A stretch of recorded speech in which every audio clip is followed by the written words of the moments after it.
Bonjour mes chers amis, nous voilà aujourd'hui dans une toute nouvelle leçon après avoir parlé pendant 1 heure sur les conjonctions et les prépositions ainsi que sur l'adverbe.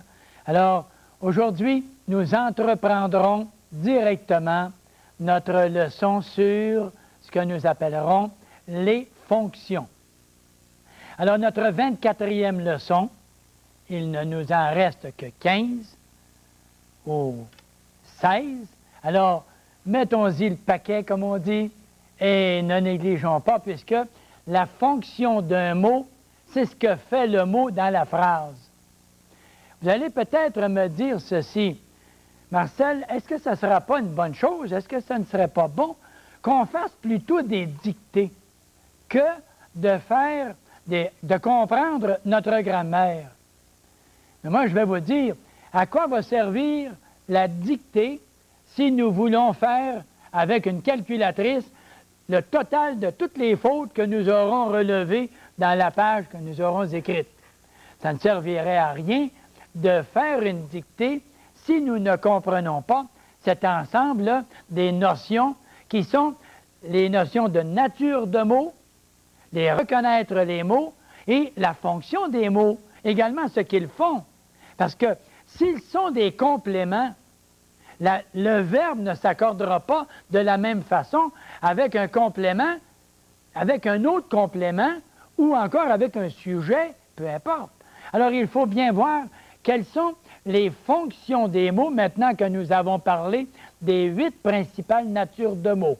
Je ne vous répète pas le total de ces 8 principales natures de mots. Vous les avez vues au tout début et lorsque nous avons commencé dans les explications de notre grammaire, nous avons parlé des mots qui étaient le déterminant, le nom, l'adjectif qualificatif qui se rapportait au nom, le pronom qui remplaçait le nom, le verbe qui était temps simple ou temps composé, qui pouvait avoir un verbe qui pouvait être conjugué ou non conjugué. Non conjugué, on en a parlé dernièrement à propos du participe présent.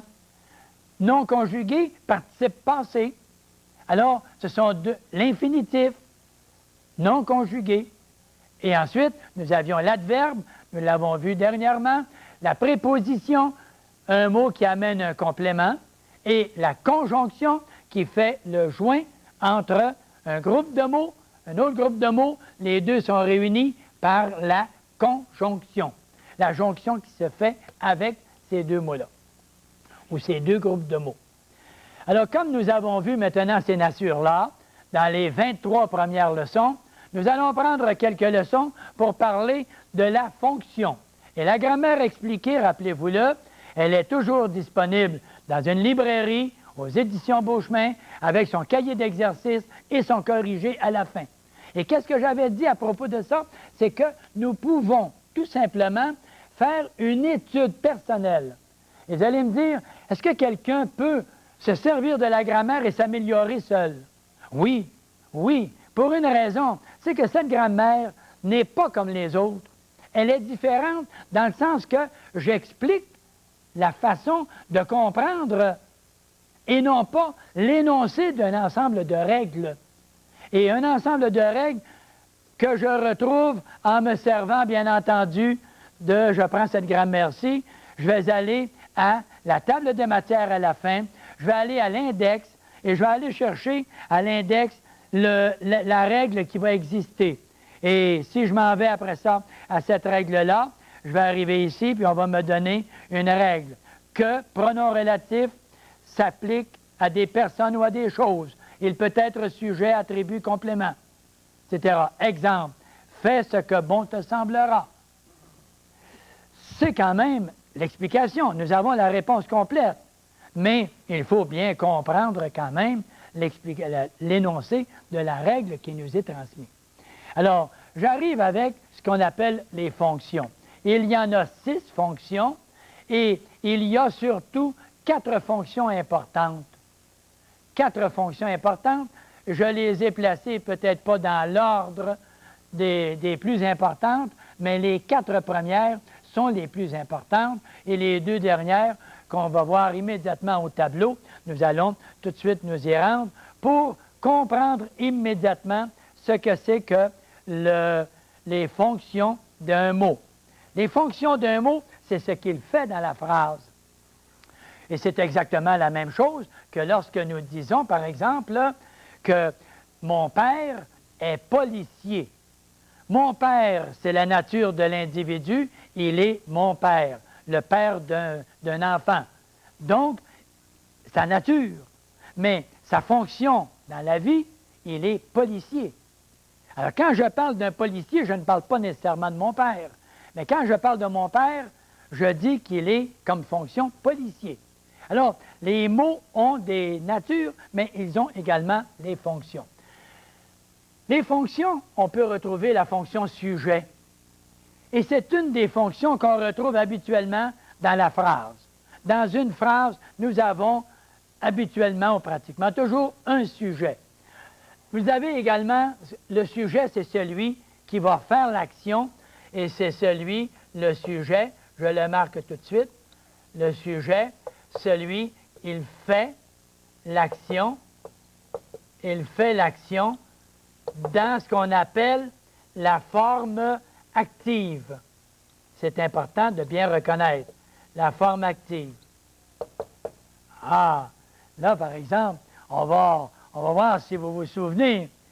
J'ai douce souvenance. Hein? Souvenez-vous une chanson autrefois, J'ai douce souvenance. Est-ce que vous vous souvenez qu'on a déjà parlé de la forme active et on a parlé de la forme passive? Vous allez peut-être dire, ah, là, je me le rappelle pas. Bien, écoutez, est-ce que vous vous souvenez de la forme pronominale? Ah oui, ça, la forme pronominale. Bien, juste avant la forme pronominale, nous avions parlé de la forme active et de la forme passive. Qu'est-ce que nous avions dit à propos de la forme active? Et c'est bien important pour comprendre le sujet qui fait l'action. Quand nous avons dit que la forme active, le verbe était exprimé et le sujet qui était ici, c'est lui, quand un verbe est à la forme active, c'est le sujet qui fait l'action que le verbe exprime. Et on va dire, par exemple, Marcel explique le français. Peu importe, explique. Le verbe expliquer, est-ce que c'est un verbe qui est à la forme active? Regardez si le sujet fait l'action que le verbe exprime. Est-ce que c'est Marcel, le sujet, qui fait l'action d'expliquer? Oui. Si c'est Marcel qui fait l'action d'expliquer, le verbe ici est à la forme active. Et le sujet qui est ici, Marcel, fait cette action d'expliquer. Bon. Si maintenant, nous retrouvons un verbe qui sera à la forme passive. Un verbe qui est à la forme passive, nous avions dit déjà, je ne sais pas si vous vous souvenez, on avait parlé des chauffeurs d'autobus. On avait parlé des chauffeurs d'autobus et puis tout au cours de l'année, on est obligé de penser aux chauffeurs d'autobus parce que nous voyons des gros autobus jaunes se promener à travers la province. Alors, il y a des élèves qui voyagent, puis il y a des élèves qui sont transportés par un chauffeur d'autobus. Alors, si je dis les élèves sont transportés par le chauffeur d'autobus, les élèves sont transportés. Le verbe transporter, est-ce que ce verbe transporter, est-ce que ce sont les élèves qui font l'action de transporter? Vous voyez tout de suite que les élèves ne font pas l'action de transporter. Non, les élèves, ils sont transportés par le chauffeur et c'est le chauffeur d'autobus qui fait l'action de transporter. Donc, dans ce temps-là, vous avez un verbe à la forme passive. Pourquoi à la forme passive? Parce que le sujet qui est ici, le sujet, c'est lui qui subit l'action de transporter. C'est lui qui l'a subi, c'est-à-dire que les élèves sont installés dans l'autobus et ils se laissent conduire. Ils sont transportés. Ils ne transportent pas. Si j'avais dit les chauffeurs d'autobus transportent les élèves. À ce moment-là, transporte les élèves, vous auriez eu automatiquement le verbe à la forme active, parce que le chauffeur transporte les élèves. C'est le chauffeur sujet qui fait l'action de transporter. Et quand on a les élèves qui sont transportés par le chauffeur, à ce moment-là, vous avez un verbe à la forme passive. D'accord? Bien. Quand je dis ceci, je vais donner un petit exemple ici précieux. On arrive dans la cour de récréation et on s'aperçoit que les élèves sont arrivés.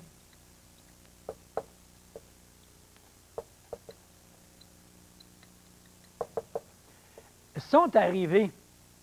Posez-vous la question, est-ce que c'est un verbe à la forme passive, ça? Parce que j'ai le verbe être qui est ici, là, est-ce qu'on va dire que c'est un verbe à la forme passive? Bien, est-ce que ce sont les élèves qui ont fait l'action d'arriver? Ce sont les élèves qui ont fait l'action d'arriver, donc on n'a pas de verbe à la forme passive ici. Ce n'est pas un verbe à la forme passive, parce que ce sont les élèves, le sujet, qui ont fait l'action d'arriver.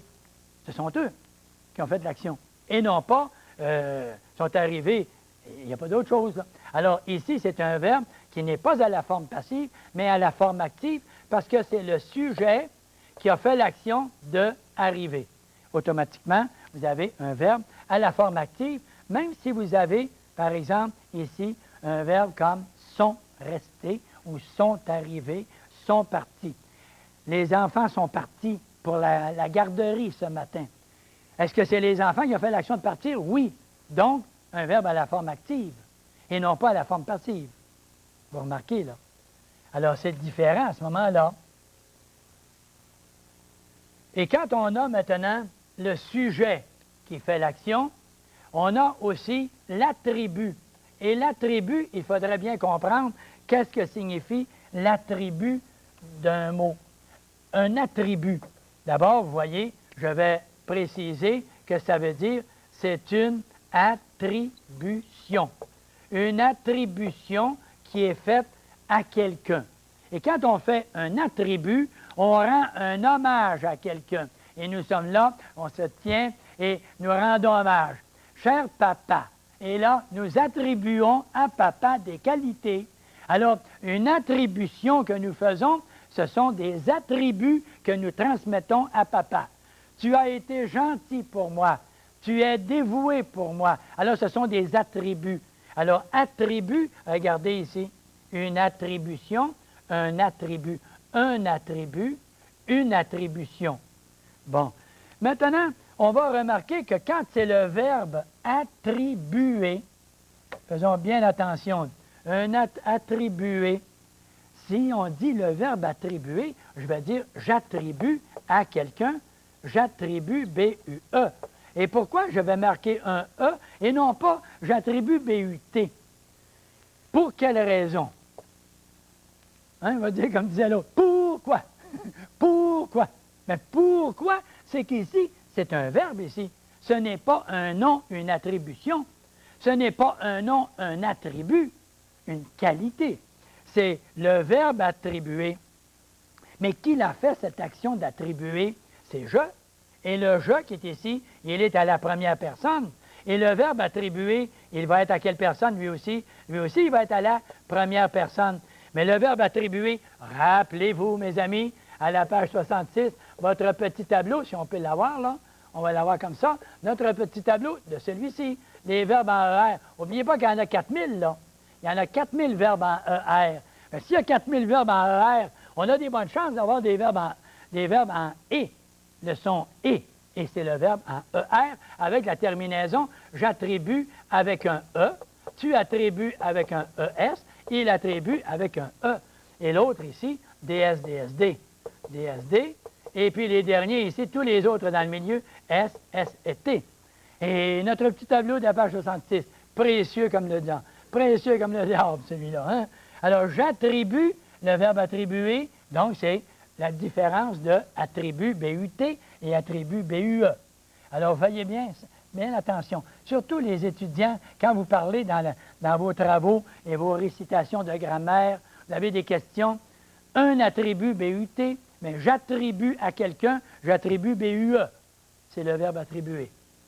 Et nous, professeurs, ne nous gênons pas pour corriger si nous voyons l'erreur. Autrement, l'individu, qu'est-ce qu'il va faire? Il va s'habituer. Même en faisant des erreurs, sachant très bien qu'il ne sera pas corrigé, il va prendre une mauvaise habitude, aucun effort. Et la loi du moindre effort, il ne faut pas la donner trop fort parce que il ne faut pas être tellement dur d'oreille ou très clair d'oreille pour être capable de l'oublier ou de l'entendre. La loi du moindre effort, si moindrement vous donnez la chance à quelqu'un de l'utiliser, il va s'en servir, c'est la loi de la facilité. Alors, n'acceptez pas la loi de la facilité. L'attribut, attribut du sujet ou attribut du complément direct. Alors, quand on va retrouver, par exemple, ici, disons, un individu, le contracteur. Le contracteur est rapide dans son exécution. Le contracteur est rapide. La qualité de rapide, je l'adresse à qui? Au contracteur, qui c'est lui qui est rapide. Donc, le contracteur est le sujet. Le verbe ici est un verbe d'état. Et rapide, c'est une qualité que j'attribue au contracteur. Attribut du sujet. C'est bien simple, ça. C'est très facile. Et quand on donne une qualité, vous avez toujours le verbe être ou un autre verbe qui lui ressemble. Il semble fatigué. Il semble fatigué. Alors, semble, c'est le verbe sembler qui veut dire le verbe être. Il semble fatigué. Alors, qui est ça fatigué? C'est il. Et il est le sujet de semble, troisième personne, fatigué, attribut de il ici, du masculin singulier, masculin singulier. Ça, c'est quand il est attribut du sujet. Vous avez une autre occasion où le mot, ça c'est pour la compréhension du texte que c'est important. Pour comprendre un texte, il y en a qui vont dire, moi je sais lire. Ça dépend. Si vous êtes capable de lire mot à mot, c'est correct. Mais après avoir lu, est-ce que vous êtes capable de résumer votre petit paragraphe? Là, vous ne savez pas lire si vous n'êtes pas capable de résumer le petit paragraphe. Si vous n'êtes pas capable de dire qu'est-ce qui s'est passé dans les 4-5 lignes que vous avez lues, vous n'êtes pas capable de résumer en une idée ou deux idées, alors c'est que vous lisez des mots, mais vous ne lisez pas le sens du texte. Alors, quand on dit, par exemple, « Oh, mon garçon, mon garçon, je le crois intelligent. » Mon garçon, je le crois intelligent. Et quand on dit « mon garçon, je le crois intelligent », qui fait l'action de croire? Regardez, toujours la même question. Avez-vous remarqué ça? C'est toujours la même question que je pose avec le verbe. C'est un verbe qui exprime une action. Alors, qui a fait l'action de croire? C'est « je ». Donc, si « je » est à la première, et bien, à part de ça, regardez, le crayon, s'il est clair, il est évident, là, hein? C'est qu'il est à la première. Qu'est-ce qui va arriver pour le verbe croire? Il va être à la première, lui aussi. S'il est à la première, le verbe croire, dans mon tableau, qu'est-ce que j'obtiens? Il est ici, lui-là, les verbes en RE. Donc, c'est S, S et T. Je crois, c'est R-O-I-S. Je crois qui? Je crois qui? Posez votre question pour avoir le complément d'objet direct. Je crois qui? Le. Le, c'est mon garçon. Le remplace le nom garçon. Est-ce que le mot là, ici, il est un déterminant ou bien est-ce qu'il est un pronom personnel? Regardons à la suite des explications qu'on a déjà données. Si nous avons bien retenu, nous nous rappelons que le mot là peut être un déterminant. Mais qu'est-ce que c'était qu'un déterminant? C'est ça la grammaire expliquée. La grammaire expliquée, c'est qu'il faut expliquer les mots. Quand on explique les mots, il n'y a rien de plus simple que de comprendre. On comprend déjà très facilement. Le « là » est un déterminant, mais il détermine quoi? Il faut bien qu'il détermine quelqu'un ou quelque chose. Donc, il va déterminer un nom. Est-ce qu'il détermine un nom? Regardez. Mais non, c'est un verbe, ça. Donc, le mot « là » ne détermine pas un nom. Donc, il va être quoi? Il va être un pronom personnel. Et le mot « là », qu'est-ce qu'il va faire? Il va remplacer un nom. Un pronom, ça remplace un nom. Comme un promère remplace le maire. Alors, si le pronom « le » remplace qui? Le nom garçon. Pour ça, j'ai mis fait masculin. Si j'avais dit ma fille comme ça, je la, j'aurais été obligé de remplacer le le par la, parce qu'il remplace le nom fille du féminin. Mais le pronom le, est-ce qu'il est complément toujours objet direct? Quand il est pronom personnel, il est toujours COD. Oh là là là là là là là là! Hein? Le pronom personnel le, la, les, toujours COD quand il est devant le verbe comme ça. Alors c'est facile à retenir, facile à comprendre également, à poser votre question. Je crois qui? Le. Et le, c'est le garçon. Donc, il est COD. Alors, il est COD. Maintenant, le mot intelligent, lui, ici, qu'est-ce que c'est, ce mot-là? Allons-y donc voir, d'après la nature des mots, qu'est-ce que c'est que le mot intelligent? Est-ce que c'est un déterminant? Bien, vous voyez tout de suite que ça n'est pas un. Est-ce que c'est un nom? Non, mais il n'y a pas de. Non, ce n'est pas un nom. Regardez, il n'y a pas de déterminant devant. Il n'y a pas de déterminant devant. Est-ce que c'est un adjectif qui donne une qualité? Ah, ah, ah, là voilà. Est-ce que c'est un adjectif qui donne une qualité? Il donne une qualité parce que tous les parents savent que leur enfant est intelligent. Et quand un enfant a une difficulté, mais mon petit garçon, vous savez, il faut savoir le prendre parce qu'il est bien intelligent. Mon petit garçon, il faut... Vous savez, si vous savez le prendre, vous allez faire tout ce que vous voudrez avec parce que, écoutez bien, il est intelligent. Alors, intelligent, c'est une qualité que j'adresse à qui? Est-ce que la qualité, je l'adresse à je? Est-ce que c'est je qui suis intelligent? Je le crois intelligent. Réfléchissez, servez-vous de votre bon sens et vous allez avoir la réponse exacte. Qu'est-ce que vous me dites? Je dis, je le crois intelligent. Mon garçon, je le crois intelligent. Est-ce que le mot intelligent, c'est une qualité que j'adresse à je ou bien à le? Alors, vous voyez tout de suite que ce n'est pas moi, je, qui suis intelligent. Je ne dis pas que je ne le suis pas, là. Je ne dis pas ça. Mais dans la phrase ici, parce que si vous voulez, je vais vous faire une belle petite phrase après pour dire que, également, maman m'a dit, moi aussi, dans le temps, que j'étais intelligent. Elle a dit ça à mon professeur. On dit toujours un peu ça, hein? Alors, le je, est-ce que c'est lui? Non. C'est qui? Qu'est-ce que c'est qui est intelligent? C'est le. Je le crois. Je crois mon garçon intelligent. C'est ça que ça veut dire. Je le crois intelligent. Donc, le mot intelligent est un adjectif qui donne une qualité à qui? À le garçon. Donc, il est ici, quoi? Il est attribut. C'est une attribution, une qualité de qui? Attribut de qui? Du mot le, qui est le COD. Donc, vous avez ici un attribut qui peut être soit attribut du sujet, soit attribut du COD.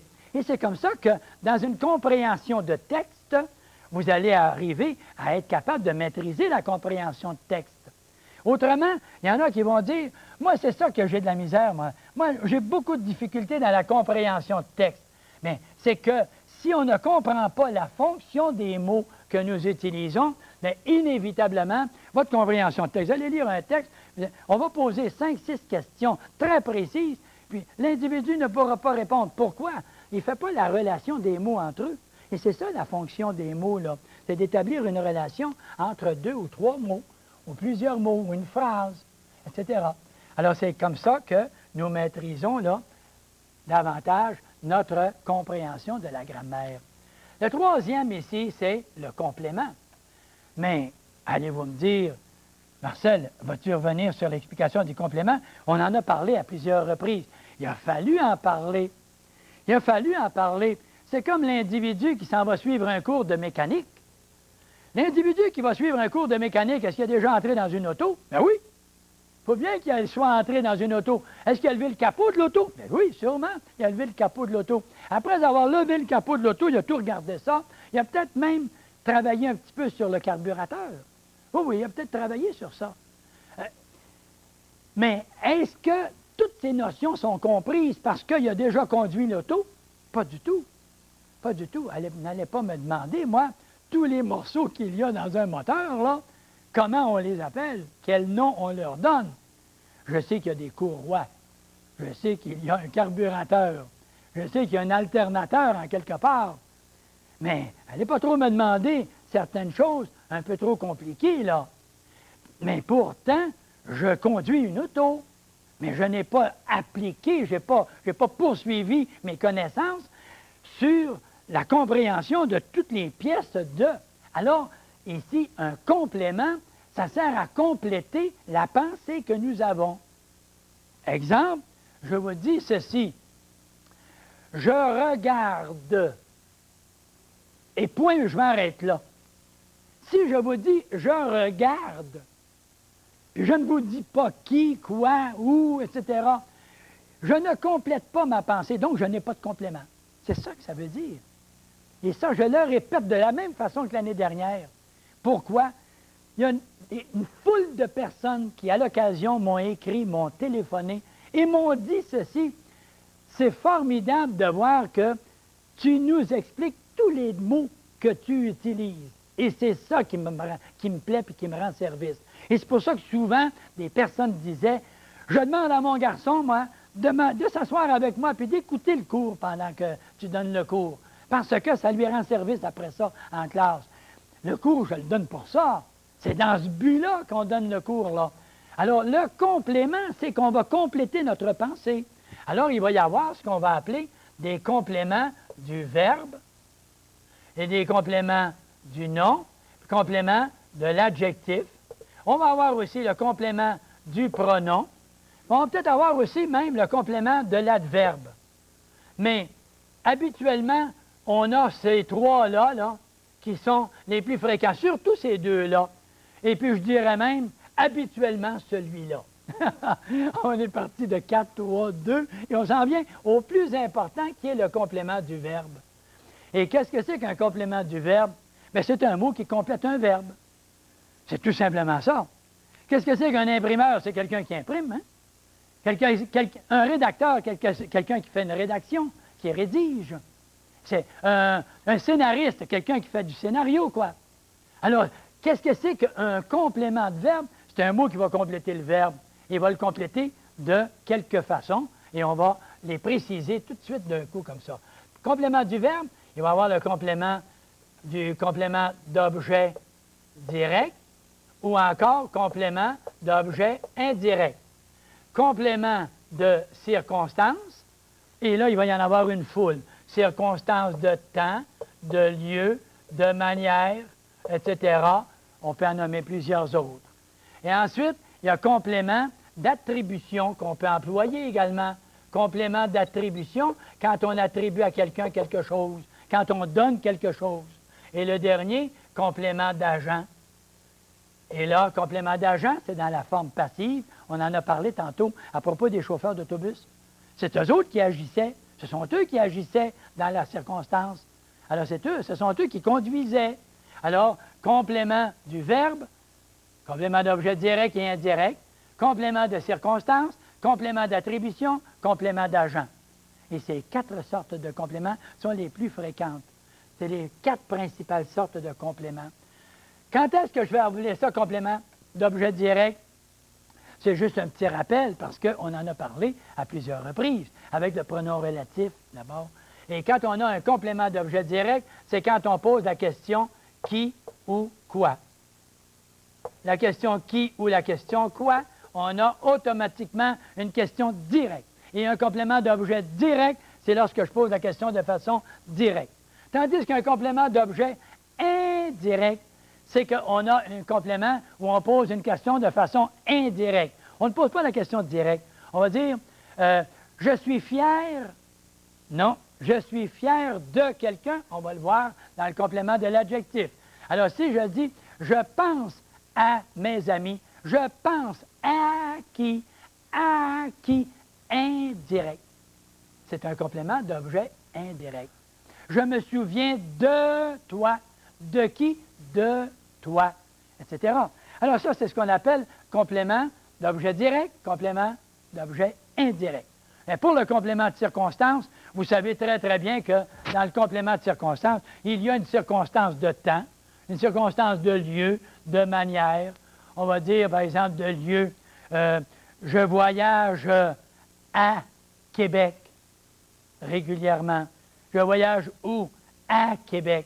Alors, complément qui indique le lieu. C'est tout simplement comme ça. Le temps, quand on indique le temps, tout simplement. Alors, on va s'arrêter un petit peu sur ça pour un petit peu relaxer, puisque nous venons de toucher à 3 fonctions, la fonction sujet, la fonction attribut et la fonction complément. Et on poursuivra après notre petit moment de relaxation, quoi. On va relaxer un petit peu. On va simplement parler de l'expression que, je ne sais pas si vous avez déjà, oui, je pense que vous avez déjà entendu cette expression-là. On s'est fait chanter la pomme. Hein? On s'est fait chanter la pomme. Il m'a chanté la pomme. Regarde là, il est en train de chanter la pomme. Chanter la pomme. D'où vient cette expression, chanter la pomme? Alors là, peut-être que vous allez peut-être dire, mais c'est quand quelqu'un avait une pomme et qu'il voulait donner la pomme à quelqu'un. Non, ça n'a pas de rapport à ça du tout. Ça n'a pas de rapport à ça. C'est que dans les premières années du siècle, du 20e siècle, là, il y avait ce qu'on appelait dans les campagnes des grandes cuisines, grandes maisons avec de grandes cuisines. Et quand il y avait des rassemblements où que les gens venaient, par exemple, à l'occasion de Noël ou du jour de l'an, et vous savez, c'était la grande veillée, hein? Ça allait jusqu'à 3-4 heures du matin, et souvent, on ne se couchait pas.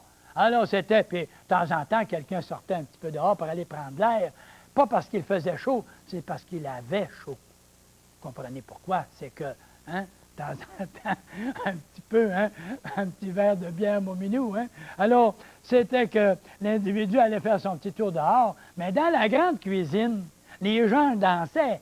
À un moment, il y avait un violonneux, il y avait quelqu'un d'autre avec l'accordéon, et on jouait des airs de rigodon, quoi, hein, sur des airs de rigodon.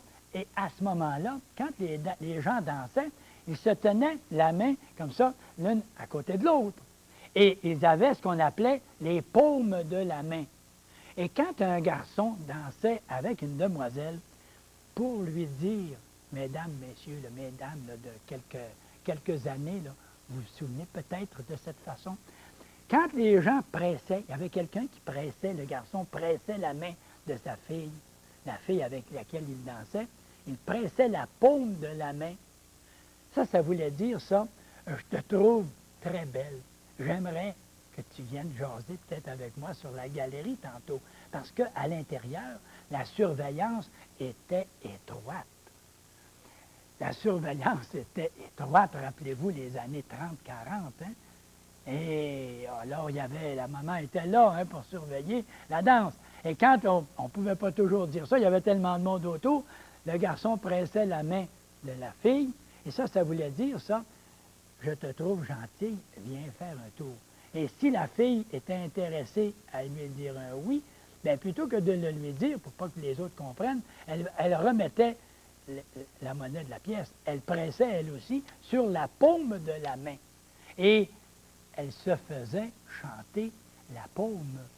Elle se faisait chanter la paume en dansant, et elle se faisait chanter la paume. Mais c'est venu petit à petit, elle s'est faite chanter la pomme. Et le A-U-M-E est devenu O-M-M-E. Et c'est devenu la pomme. Elle s'est fait chanter la pomme. Alors, c'est de là que vient cette expression qui a été transformée graduellement. Alors, c'est un petit peu une autre expression que nous utilisons et qu'on entend même assez souvent. On entend cette expression-là, il s'est fait chanter à la pomme. Regarde là qui est en train de chanter à la pomme. Alors, c'est une façon de dire, ça s'est un petit peu déformé avec le temps. Et maintenant, je suis sûr que vous voulez revenir à votre explication, parce que si on ne revient pas à notre explication, on va avoir un petit manque à la fin. Alors, il nous faut revenir à notre explication. Immédiatement, nous allons parler de quoi? Du complément, des compléments de circonstanciels. Et les compléments de circonstances, il peut y avoir les compléments de circonstanciels de cause. On va peut-être regarder ici comment je vous ai présenté ça. Attendez un petit peu, là. On va regarder ça ici. Ça, c'était les fonctions. On avait ici la forme active, on en a parlé. On avait ici le sujet d'un verbe à la forme passive avec des beaux exemples tout indiqués. Et l'attribut également, où l'explication est tout entière. Ensuite, on est arrivé dans le complément, et on a des sortes de compléments qui sont inscrits ici. Et après ça, on a ici les compléments du verbe, complément d'objet direct, complément d'objet indirect, ici, où on pose des questions et j'explique la manière de raisonner, les questions à qui, à quoi, de quoi, etc. Et on a ici, c'est là qu'on en vient, les compléments de circonstance. Et les compléments de circonstance, c'est qu'il y a une circonstance, soit une circonstance de lieu, qui indique l'endroit, et avec différentes explications, des circonstances de temps, ou encore le moment est précisé, ou encore les circonstances de manière, de condition, de cause, les compléments circonstanciels de but, les compléments circonstanciels de moyens. Ce sont les principaux. Et là, je donne à chaque fois une explication, un exemple. Et quand je dis, par exemple, condition, non, changeons-le, et je vais vous demander quelle sorte de complément. Il conduit nerveusement. Quelle sorte de complément? Il conduit. Quelle question on va poser pour avoir comme réponse nerveusement? Posez votre question à un verbe, parce qu'un complément de circonstance, c'est un complément du verbe. Alors, je pose ma question à un verbe. Il conduit nerveusement. Il conduit comment? Et de quelle manière? Nerveusement. Donc, ici, je désigne la manière qu'il conduit. C'est un complément circonstanciel de manière. Il lit parce qu'il s'ennuie. Il lit parce qu'il s'ennuie. Si je pose la question, il lit, quelle question qu'on va poser? Pourquoi? Parce que c'est une cause. Il y a une raison pourquoi il lit. C'est parce qu'il s'ennuie. C'est pour cette raison-là. Si je dis « il lit pour corriger les fautes », il se relie pour corriger les fautes. Est-ce que ça va être une cause ou est-ce que ça va être dans un but de? Voyez-vous? Il lit dans le but de corriger ses fautes. Alors, un complément circonstanciel de but. Eh oui. Si on dit il travaille pour s'acheter une bicyclette. Il travaille pour s'acheter une bicyclette. Vous allez peut-être me dire, il travaille pourquoi? C'est vrai, il travaille pourquoi? Mais si je dis, quel est le sens pour s'acheter une bicyclette? Est-ce que c'est une cause ou est-ce que c'est dans un but? Il travaille pour s'acheter une bicyclette. Réfléchissons. Il travaille dans quel but? Dans quel but? Dans le but de s'acheter, de se procurer une bicyclette. Bien, si je dis il travaille parce qu'il a besoin d'argent. Il travaille parce qu'il a besoin. Mais c'est une raison pourquoi il travaille. La raison, c'est parce que. Et vous voyez tout de suite que l'expression parce que, c'est une cause, c'est une raison. Tandis que le but, c'est afin d'obtenir quelque chose. Et dans ce sens-ci, quand on dit « il travaille parce que », complément circonstanciel de cause. Afin que, c'est dans un but. Pour que, dans un but. Alors, des compléments qui sont des compléments du verbe. Alors, vous aviez, à ce moment-là, les compléments d'objet direct, indirect, circonstanciel, complément d'attribution. On va peut-être jeter un petit coup d'œil juste au complément d'attribution. Le complément d'attribution, on va le regarder ici en haut, puis vous allez peut-être me dire, sais-tu, Marcel, que tes explications dans ta grammaire, ils sont quand même complets.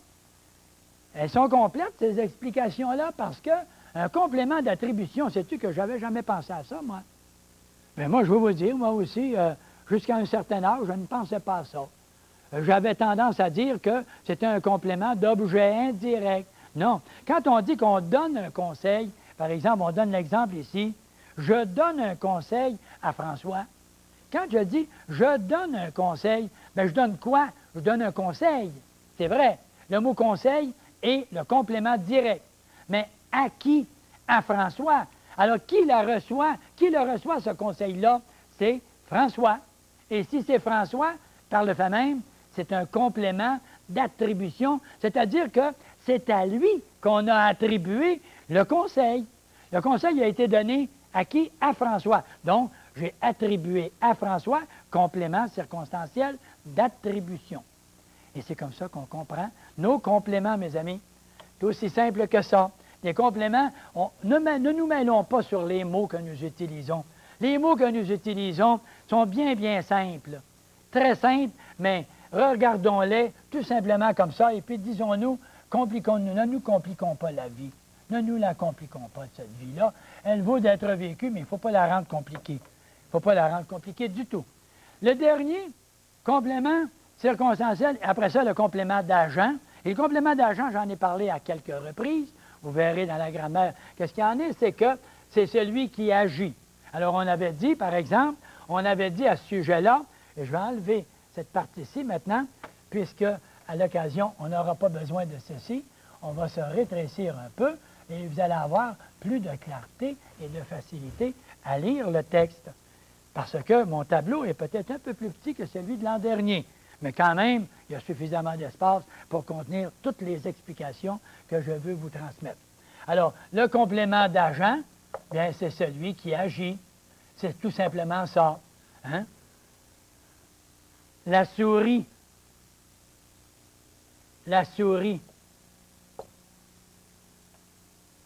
a été mangée par le chat. D'accord? Le verbe manger, ici, a été mangé. Qui a fait l'action de manger? Est-ce que c'est la souris? La souris, c'est le sujet de a été mangé. Mais est-ce que la souris a fait l'action de manger? Non. La souris n'a pas fait l'action de manger, donc ce n'est pas la forme active. Vous comprenez, là? Ce n'est pas la forme active parce que la souris, il est sujet. Mais est-ce que c'est le sujet qui a fait l'action de manger? Non. Donc, il n'est pas à la forme active. C'est la forme passive. Pour quelle raison? Regardez le chat qui est caché dans son petit coin. Et le chat, qu'est-ce qu'il a fait? Il a fait l'action de manger. Donc, lui, c'est le complément qu'on appelle le complément d'agent, parce que c'est lui qui a agi. C'est ça. Un complément d'agent, c'est un complément qui agit. C'est lui qui a agi à faire l'action de manger. Alors, vous avez ici le complément d'agent, tout simplement. Bien, c'est beau, ça. Et toutes ces explications-là, je passe un peu plus vite maintenant parce que vous avez remarqué que, de temps en temps, je suis revenu sur ce texte-là, hein, et ces explications-là. Alors, c'est pour ça qu'aujourd'hui, je passe un petit peu plus vite. Alors, nous avons, ce que nous avons dit, le complément du verbe. Quand on pose une question à un verbe. Poser une question à un verbe, vous allez avoir un complément du verbe. Si vous posez une question à un nom, alors posez la question à un nom, vous allez avoir quoi? Un complément du nom. Tout simplement. Vous allez avoir un complément du nom. Vous allez dire, comment faire pour reconnaître un complément du nom, le distinguer d'un complément du verbe? Ah là, par exemple, Marcel, si tu peux m'expliquer ça, moi, je ne pourrais même pas te donner d'exemple là, de complément du nom. Non, vous n'avez rien regardé, vous n'avez pas regardé de livre, rien là. Et je vous demande, moi, nommez-moi un complément du nom. Qu'est-ce que c'est qu'un complément du nom? C'est un mot qui sert à compléter le nom. Il complète le nom. Si je pose une question à un nom, je vais avoir une réponse. Un exemple? Prenez la porte. Bon. Puis vous dites que la porte est brisée. La porte est brisée. On est dans ce petit coin-ci et on essaie de se comprendre. Quand je dis la porte est brisée, moi je pars puis je m'en vais avec mon coffre à outils, grand spécialiste avec mon coffre à outils. Si j'ai de bons instruments, je vais avoir un bon travail. Si je n'ai pas un bon instrument, naturellement, tout dépend de l'instrument. Alors, non, c'est pas vrai parce que je suis bon du crayon, mais moins bon du tournevis et du marteau. Alors, la porte est brisée. Je pars, je m'en vais voir, puis j'arrive à la maison, dans l'entrée, et je regarde, puis je dis, bien, ma femme, la porte est brisée. Je ne trouve pas qu'est-ce qu'il y a de brisé dedans. Non, mais ce n'est pas celle-là. Ah, ben attends un peu, je vais aller voir l'autre d'abord, puis je m'en vais. Il y a 14 portes dans la maison. Alors, si je fais le tour des 14 portes, je vais avoir du temps pour essayer de trouver la porte, là. Puis, qu'est-ce que c'est que je vais faire pour dire, mais écoute, là, fais-moi pas courir les 14 portes. Dis-moi, là, quelle porte? Posez la question à un nom. Le nom porte ici. Un nom commun, ça. Quelle porte? Et là, on va vous répondre, la porte de la cuisine. Ah, de la cuisine. Et de la cuisine, qu'est-ce que je viens de faire? Je viens de compléter le nom porte en disant laquelle parmi les 14 portes. Alors, quelle porte de la cuisine? Le mot cuisine, il est complément du nom. Quel nom? Le nom porte. Parce que j'ai posé la question au mot porte, j'ai comme réponse un complément du nom porte. C'est tout simplement comme ça. La même chose, le joueur de hockey. Mais quel joueur? Hockey. Complément du nom joueur. Le tableau de la classe. Quel tableau? De la classe. Classe, complément du nom tableau. La fille du propriétaire. Alors, la fille du propriétaire. Quelle fille? La fille du propriétaire. Alors, regardez qu'est-ce qui arrive quand je dis ça. Parce que je vais compléter encore plus loin que ça. La fille du propriétaire de l'immeuble. La fille du propriétaire de l'immeuble. Mais qu'est-ce que je fais? J'enlève le complément du verbe parce qu'ici, c'est quoi? Ici, on a un complément du nom. Pourquoi? Parce que j'ai posé une question à un nom et je pose ma question, quelle fille? La fille du propriétaire de l'immeuble est décédée. Est décédée. Qui est-ce qui est décédé? C'est la fille. Mais si je vous dis, la fille est décédée, vous allez me dire, hey, dis-moi pas ça, toi. La fille est décédée. Hein? Hein? Oh, ça fait pitié. Pas. Puis, mais, non, mais la connais-tu? Ben écoute, dis-moi quelle fille pour que je sache laquelle, si je la connais ou non. Alors, vous allez dire, mais quelle fille? Voyez-vous, vous posez la question à un nom, vous avez comme réponse ici un complément du nom. Alors, la fille du propriétaire. Alors, le mot propriétaire, il est le complément du nom fille. Et s'il est le complément du nom fille, le mot propriétaire, nom commun, masculin singulier, complément du nom fille, tout simplement. Et qu'est-ce qui est décédé? C'est la fille. Alors, la fille, elle est décédée. Elle, mais elle, ça, c'est le sujet de est décédée. Mais la fille du propriétaire est décédée. Bien, je ne savais pas ça. Encore là, on se pose encore la question. Je ne savais pas ça. On ne m'a pas averti. Mais la fille du propriétaire, le propriétaire de l'autre côté? Non, pas celui-là. Ben, hein, de l'immeuble, oui. De notre immeuble. Ben, dis-moi pas ça. Comment ça? Puis qu'est-ce qui est arrivé? Puis qu'est-ce qui s'est passé? Quel propriétaire? Voyez-vous, est-ce que c'est le propriétaire qui est de l'autre côté? Est-ce que c'est le propriétaire qui est à côté? Est-ce que c'est notre propriétaire à nous autres? Eh, c'est la fille du propriétaire de notre immeuble, tiens, si on veut, pour être encore plus précis, de notre immeuble. Alors, quand je dis quel propriétaire? Le propriétaire de notre immeuble. Eh, celui-ci qui a 5 étages, là. Exactement. Alors, complément du nom. Mais quel nom? Posez la question. Quel propriétaire? Alors, vous avez posé la question à un nom. Vous avez comme réponse un complément du nom. Et complément du nom propriétaire. Le mot immeuble est complément du nom propriétaire. Le mot propriétaire, il est complément du nom fille. Et le mot fille, il est le sujet de est décédé. Et pourquoi j'ai marqué décédé accent aigu E? Parce que c'est un verbe qui exprime un état et c'est une qualité que je donne et c'est un attribut en réalité qui s'adresse à la fille, féminin singulier, décédé, féminin singulier. Ah, mais merveilleux, merveilleux, le complément du nom. Complément du nom, c'est très important, ça. Hein? C'est très important. Parce qu'il y a deux, trois choses, il y a deux, trois objets qui traînent là. Et on va dire, par exemple, passe-moi le tournevis. Il y en a trois tournevis. Bien, tu dis, par exemple, le tournevis de Pierre, le tournevis de Louis, le tournevis de... Vous allez dire le tournevis de qui? Quel tournevis? Le tournevis de, et vous allez nommer. En nommant, vous allez avoir un complément du nom tournevis. Le cahier de Marie-Claude est superbe. Mais quel cahier qui est superbe? Parce que celui d'Hélène, il n'est pas beau.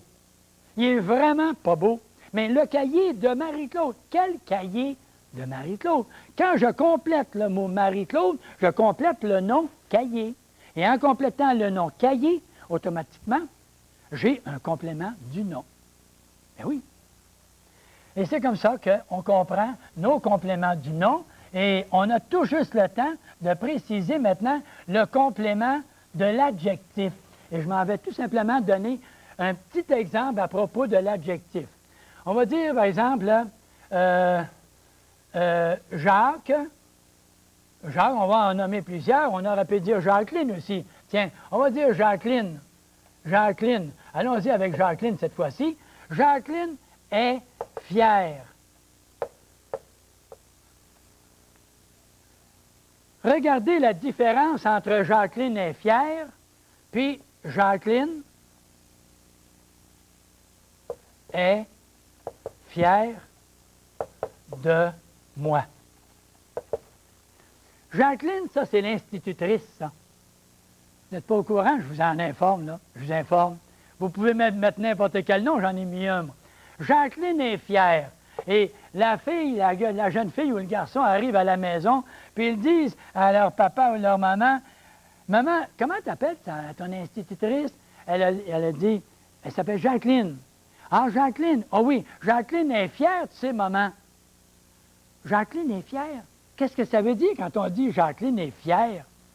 Peut-être pas orgueilleuse, là, mais elle est fière, ça veut dire, tu sais, hein? Un petit bec pincé, peut-être, hein? Elle est fière. Mais regardez le sens maintenant. Si je dis, ça c'est une qualité, une attribution que je donne à Jacqueline, là. Alors c'est un attribut de Jacqueline. Mais quand je dis Jacqueline est fière de moi, savez-vous que c'est pas la même chose du tout? Oh non, maman, j'ai pas tout dit. Quand je t'ai dit que Jacqueline est fière, là, c'est pas parce qu'elle est fière, elle. C'est qu'elle est fière de qui? De moi. Ah, ben le mot « moi » qui est ici, le mot « moi » qui est un pronom, qu'est-ce qu'il fait? Il complète quoi? Le mot « fier ». Et comme j'ai posé la question « fière de qui ?» Et comme j'ai posé la question « elle est fière », je pose la question à un adjectif. Fière de qui? De moi. Alors le mot « moi », il est complément de l'adjectif « fier », tout simplement. Alors vous avez complément du verbe, complément du nom, complément de l'adjectif, tout simplement. L'autre exemple où on va parler d'une autre sorte de complément, il me reste une toute petite minute ou deux, alors je dis tout de suite ceci. Je dis, ceux qui travaillent réussissent. Ceux qui travaillent. Ceux qui travaillent réussissent. Alors, j'ai deux verbes de suite ici, regardez donc ça, hein? Ceux qui travaillent réussissent. Alors, j'ai ici le mot « qui ». Regardez le mot « qui » est devant le verbe. Ah, merveilleux, ça, tu me fais plaisir. Quand tu es « qui » devant le verbe, tu es le sujet. Tu es le sujet du verbe. Alors, si tu es sujet du verbe, qu'est-ce qui travaille? C'est « qui », mais pour ceux. Puis eux autres, ceux, qu'est-ce qu'ils font là, eux autres? Bien, eux autres, ils réussissent. Ça, c'est le sujet du verbe réussissent à la troisième personne du pluriel, et ceux, c'est à la troisième personne du pluriel. parce qu'on parle de quelqu'un. Ceux-là, les personnes, ceux-là. Et ceux est un pronom. Et quels ceux qui réussissent? Quels sont les ceux? Pépère disait dans le temps, quels sont les ceuses qui? Les ceuses qui? Hein? Alors, les calèches qui? Les ceuses. Alors, quels sont les ceux qui réussissent? C'est ceux qui travaillent. Alors, le complément du mot ceux, quels ceux-là, là? Quels sont ceux-là? C'est qui travaille. Donc, qui travaille est un complément de ceux. Et complément du pronom ceux. Et c'est pour ça que ça s'appelle un complément du pronom. Complément du pronom parce qu'il complète le pronom, tout simplement. On vient de faire le tour, hein? On vient de faire le tour, un tour d'horizon, bien intéressant, bien précis. Et qu'est-ce qu'on a dit? Complément du verbe, complément du nom, complément de l'adjectif, complément du pronom, puis on aurait pu dire aussi complément de l'adverbe. Combien d'élèves? Combien de quoi? Combien d'élèves? Alors, complément d'un adverbe. Voyez-vous? Complément d'un adverbe. Et j'aurais pu prendre, bien entendu, dans quelque temps, nous aurons l'occasion de prendre des pages de l'exercice. Et nous ferons une synthèse. Nous ferons une synthèse tous ensemble. Et nous trouverons là vraiment toutes ces applications-là. Je vois ici le complément d'agent. Tiens, je fais juste placer ça ici et une petite vite là pour constater que c'est simple quand on a des exercices après les explications de la grammaire. Complément d'agent, un peu plus bas, complément du nom, un peu plus bas, complément de l'adjectif. Et c'est là que vous pouvez trouver tout ça dans le cahier d'exercice avec les exemples qui correspondent au complément du nom, complément de l'adjectif et complément du verbe. Et pour terminer, j'aime toujours répéter ma petite phrase, exprimer ma dernière phrase. Mieux vaut un bon lit, un bon sommeil qu'un bon lit. Mieux vaut un bon sommeil qu'un bon lit. À la prochaine.